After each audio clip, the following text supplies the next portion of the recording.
All right, Eric, we're talking about the inner life. We're talking about prayer, the devotional life. And sometimes we don't feel like praying. What do you do when you don't feel like praying? And how do you overcome that to continue to walk in a life of prayer? Right. I love what you say when you speak about this. You say that when you need to pray is when you don't want to. Yeah. Right? Or when you don't want to pray, that's when you most need to pray. Yeah.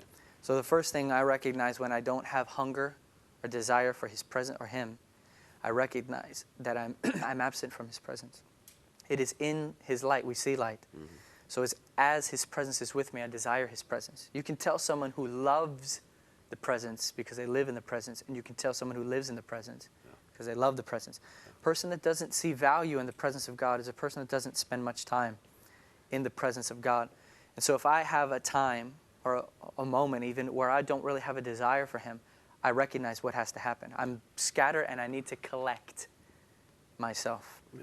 And so what I'll do is, Lord, you know where I am. You know what I am apart from you, and I know what it is. I need you.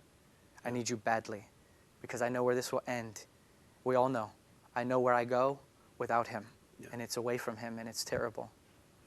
I don't know if you feel the same way, but sometimes if I don't feel like praying and I go pray anyway, 5 minutes later I'm thinking to myself, what was wrong with me? It's like I've come into a whole new frame of mind. Right. And I don't even understand what I was thinking before. Right. Because it's so wonderful. And the more you live in that place, the more you want to be in that place. Definitely. Isn't that true? Yeah, Psalm 73 is a real good case of this.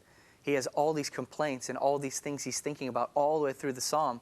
Then all of a sudden he says, but when I entered the sanctuary of the Lord, he perceived, he was able to see. And then he says the quote or the statement that everybody loves to use.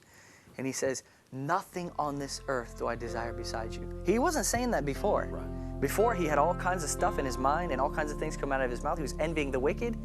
Then he enters the sweet presence and he says, no, there's nothing I want in this life beside you. And that's what the presence does. It frees you from the need to have anything else.